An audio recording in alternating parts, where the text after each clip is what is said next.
Al-Fatihah. A'udzubillahi minasyaitonirrajim. Bismillahirrahmanirrahim.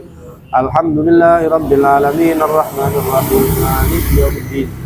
Iyyaka na'budu wa iyyaka nasta'in. Ihdinas siratal mustaqim. Siratal ladzina an'amta 'alaihim ghairil maghdubi 'alaihim waladdallin. Amin.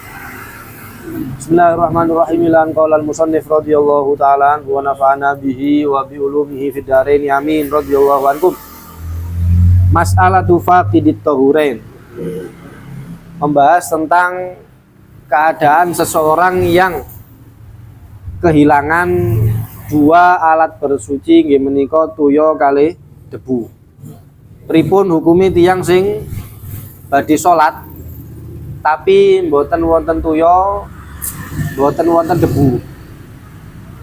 Maka dikatakan oleh para ulama, hukumnya wajib bagi dia untuk melakukan 4 hal. Yang pertama, ayyusolli al-fardhu li hurmatil waqt. Tetap piyambake niki wau ada keharusan untuk sholat meskipun nggak ada air atau nggak ada debu. Kemudian sing nomor kali, Allah yaqra'a minal Qur'an illal Fatihah in kana junuban. Menawi junub, orang junub kan nggak boleh baca Al-Qur'an. Nggih. Nek cuma boten nggak ada wudhu, tidak masalah. Orang tidak punya wudhu kan tetap boleh membaca Al-Quran, yang tidak boleh menyentuh. Oke, tapi nek junub menyentuh boten angsal, membaca juga boten angsal. Oke. Nah terus pripun nek junub, maka tidak diperbolehkan untuk membaca surat, hanya membaca Al-Fatihah. Karena apa? Dia nggak memiliki toharoh atau sesuci. Kemudian yang nomor 3, la yajuzu ayyakuna imaman, boten angsal dados imam.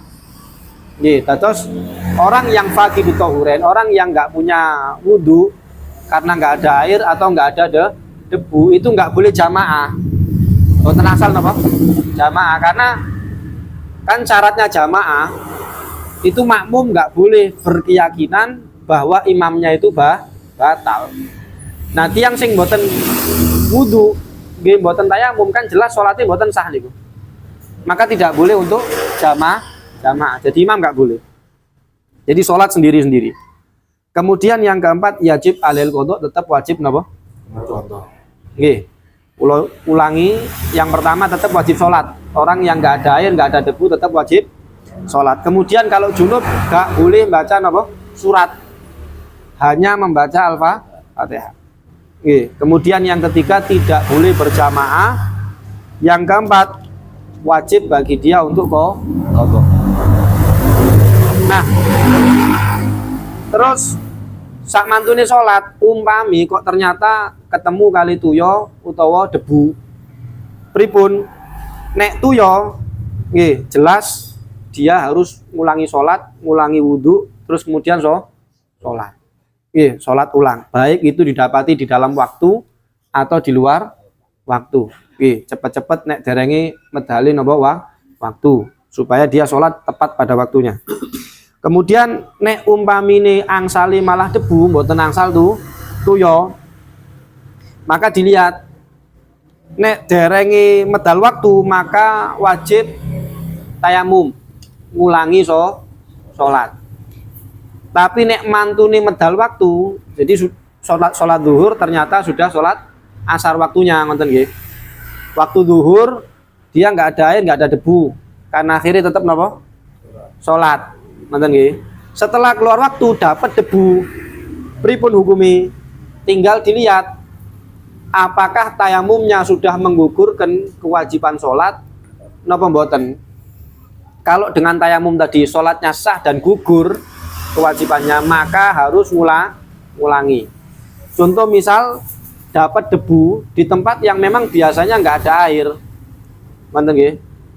Dapat debu di tempat yang biasa nggak ada air, kan tayamumnya kan sah.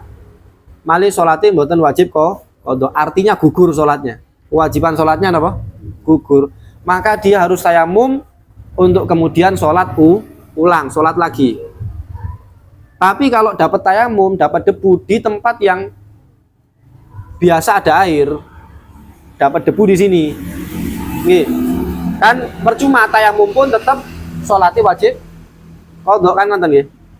Jadi dapat debu di mana, di areng-areng, di tempat yang biasa ada air. Kalau saya tayamum terus sholat kan tetap sholatnya wajib qadha nggih. Karena di tempat yang biasa ada air, maka tidak perlu ngulangi sholat. Cukup niku wau sholat yang ketika nggak ada air, nggak ada debu. Ngoten nggih? Pun. Nah, itu tadi masalah orang yang nggak ada air, nggak ada debu dengan kewajiban qadha-nya. Kemudian berikutnya pembahasan masalah mata yajibu qadha usolah alal mutayammim. Kapan orang yang tayamum tapi tetap wajib qadha sholat. Nah, niki wonten 8. Nggih, keadaan orang yang bertayamum tapi tetap wajib qadha. Yang pertama al-asi bi safarihi walau fi mahallin yaghlib fi faqdul ma. Orang yang tayamum ketika dia musafir tapi musafirnya maksiat. Badhe bidal teng pundi teng Jakarta. Lan apa teng Jakarta? Ajeb-ajeb. Nggih. Teng Jakarta badhe ajeb-ajeb utawa badhe napa dimu. Bagi sebagian orang yang mengatakan dimu itu haram. Kan khilaf nggih, dimu niku hukumnya apa? Khilaf. Ya, bagi orang yang mengatakan haram atau contoh yang jelas-jelas haram wis.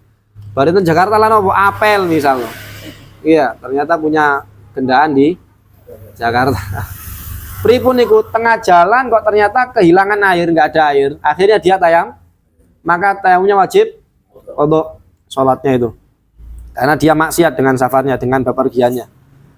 Kemudian yang kedua al-faqid lil ma' fil mahal alladzi yaghlib fi wujuduhu. Gini wow, tayamum di tempat yang biasanya ada air, maka tetap wajib qadha. Karena mestinya dia pakai air, tapi waktu itu kebetulan nggak ada air, akhirnya dia tayamum, maka wajib qadha.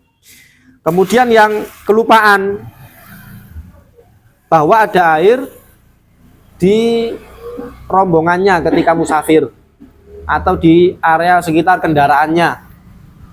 Dia keburu-buru tayamum, ternyata setelah tayamum sholat di kendaraannya, di rombongannya ada air, maka dia wudhu ngulangi sholat. Atau orang yang menghilangkan air di kendaraannya niku wau, di rombongannya niku wau. Jadi betul tuyo tapi terus dilangno, akhirnya tayamum, maka juga wajib qadha. Terus kemudian yang nomor 5, nah ini yang biasa kita lakukan, tayamum karena takut kedinginan. Jadi musim dingin mau wudhu takut khawatir sakit, demam misalnya utawa napa mawon sakite, terus akhirnya tayamum. Pripun? Boleh tayamum tapi wajib qadha. Mangke nek rada awan wajib qadha. Kemudian yang keenam sing dibahas kalau wingi, tayamum karena ada perban di tempat atau di anggota tayamum, wajah kali tangan. Ini kan kalau diperban terus wudu kemudian tayamum, maka tetap wajib qadha. Atau yang ketujuh tayamum karena perban di selain anggota tayamum, tapi yang meletakkannya itu lebih dari kadar semestinya. Lebih dari kadar semestinya. Tayamum napa lukanya sedikit diblebet, maka ini wajib qadha menurut sebagian ulama. Atau perbannya itu semestinya, cuma ketika meletakkan perban dia dalam keadaan tidak wudu, tidak suci. Ini juga wajib qadha. Kemudian yang terakhir yang ke-8, tayamum alladzi alaihi najasah ghairu ma'fuun anha, tayamum tapi kondisinya dia waktu itu najis. Sehingga dia itu tidak dianggap sah sholatnya, tapi tetap berkewajiban untuk sholat. Biasanya pripun? Di kereta, terus kena muntah. Biasanya kan kondisi nganten nggih. Di kereta kena muntah, najis, dia tidak bisa membersihkan karena di kereta kendaraannya. Terus untuk sholatnya dia katakanlah wudhu atau tayamum, wudhu aja wajib qadha, apalagi tayam karena kondisinya najis. Nah, selain itu ada macam-macam keadaan, semuanya insya Allah nggak wajib qadha. Hanya 8 itu yang wajib qadha. Oke. Wallahu a'lam bishawab. Niki napa pembahasan masalah tayamum. Nggih, niku wau yang bahas masalah nggak ada air, nggak ada debu, kemudian yang terakhir tayamum tapi yang kemudian sholatnya tetap wajib di qadha. Wallahu a'lam bishawab. Monggo menawi wonten sing badhe dipertanyakan. Niki bab berikutnya bab haid. Dibahas napa mboten? Lagi minggu depan mawon. Masalahnya masalah haid ini. Nek ningali bapak-bapak niki. Saya semerang Ngoten ta? Nggih. Rodok bulet niki masalah haid niki. Nggih. Nggih mboten napa-napa. Insyaallah dibahas masalah haid. Oke, siap. Soalnya lek SD ketinggali pun mboten. Ini kata luar sah. Ayat. Ayat ngasih kanggo anake. Kalau anak. Anak lanang-lanang mboke tuwek.